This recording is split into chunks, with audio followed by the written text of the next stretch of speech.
Alright guys, welcome back. Here's part 2. If you didn't see part 1, I'll link it above. It's just us discussing the design. But let's get right back into it. On the miter saw here, I'm cutting down the pieces. Like I said, I was going to measure out the length and width and depth of that cooler, and that was going to be my measurements for all of these pieces. So the only thing I want to note is the side pieces, the side frames you'll see later. I did cut those a little bit skinnier because I wanted it to mesh in the corners and make it look like it was the same distance out of the corner. So I took 3/4 of an inch off of those because I knew they were going to overlap. But here at the miter saw, I'm just lining up 4 pieces at a time that I know are going to be all the same length. And I'm just cutting the pieces to make the what would technically be like picture frames. And there's 3 of them, for 1 for the front and 2 for the sides of the cart. So what we're going to do is we're just going to cut those out. And then what I'm going to do is I'll take you over to set up the Craig jig, and we're going to pocket hole all these pieces, and then we're going to screw them all together to make 3 picture frames. So here, like I said, I ripped these down, just took 3/4 of an inch off of them, of the side pieces, so they all looked nice and level in the front corners, because I wanted to make it look pretty uniform. I mean, I could have easily beveled these and made it, perfectly seamed on the front corners here on the sides, but I didn't want to get that crazy. Plus I like seeing the end grain sometimes. Here's the this is my little Craig jig setup I have that sits into my T-track, and I can lock it right down, and then I can just literally jam out pieces when I hook up the dust port here, and you'll see I can just lock these pieces in and I can just go along. So what I'm going to do is I'm setting up the drill bit now, but I'm going to take all of those pieces you see, and I'm just going to put either 2 or 3 holes in the end on one side of each, or on both sides, both ends I should say, and just on one side, because I want everything to be hidden on the back side so you don't see any of the pocket holes. So that was the whole intention. I wanted to make sure that that would be nice and hidden so that you wouldn't see any of the connection points, and you'll see towards the end it's nice and smooth on the whole outside, so you don't see any of that. So this would cater. These pieces are obviously all made to the size of this cooler, so whatever cooler size you have, you just measure it out and then cut your pieces accordingly.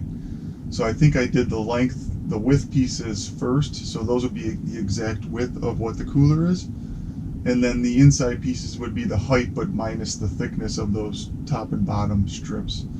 If you see, you'll see in the end here when it's all put together. But I think these are the tops and the bottoms. Well, this is the bottom I think I'm doing right now, but you'll see I just lock it here in. I did mark off all lines in here. If you see me trying to line it up as I slide it down here, because I put lines in right where it needed to go to spread the holes out about 8 inches or so. So these pocket holes are going to be on the bottom side, so that they'll be all hidden from underneath and you won't even see it. And then the piece laying there is the top piece.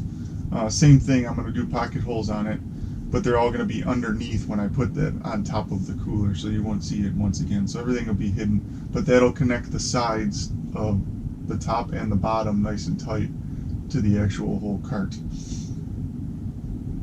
Here, I think I forgot that I had one wheel in my way, so I had to take the wheel off. I was test fitting it on the base.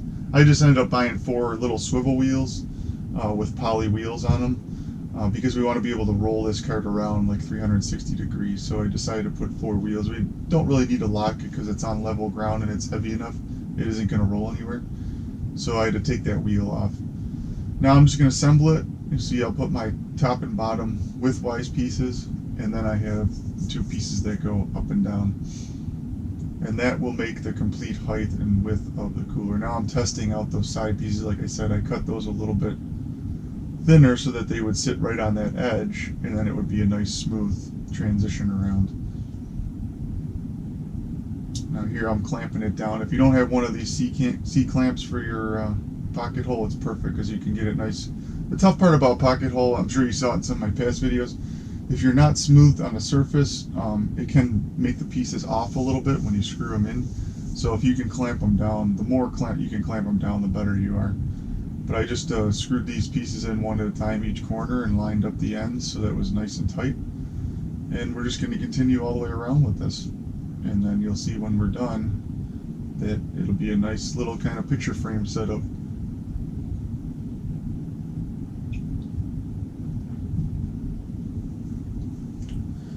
It's tedious, but the Craig jig is a nice jig because it keeps it nice and tight. See, I got 3 holes on each side of that. So I'll just flip it around. This is where this table comes in handy that I built, this little work table. I could easily get out my clamps for the T-track there, and that would help me out too to keep it in place. But really, the only thing I need clamped is those corners when I'm screwing those in.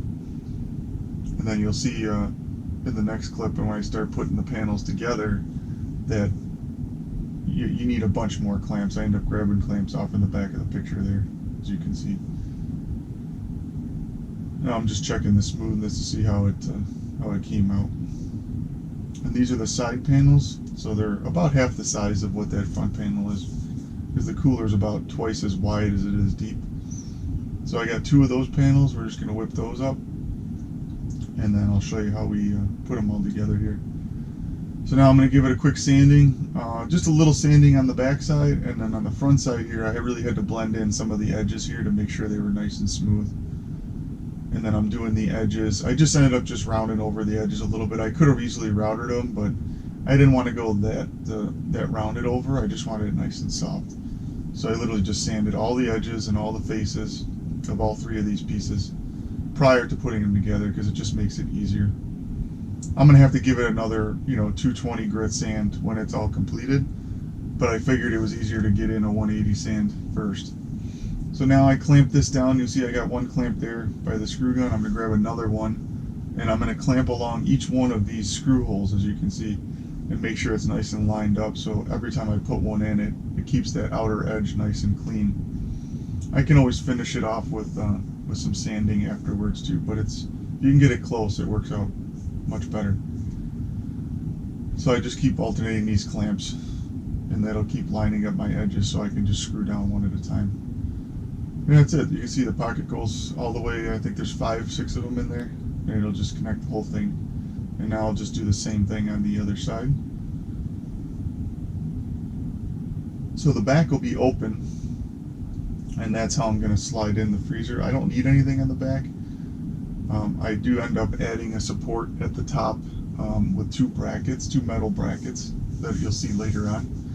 And that just holds those sides into the freezer, so it's nice and tight, because they were flapping around a little bit in the back corners. So this is the bottom piece I'm just lining up.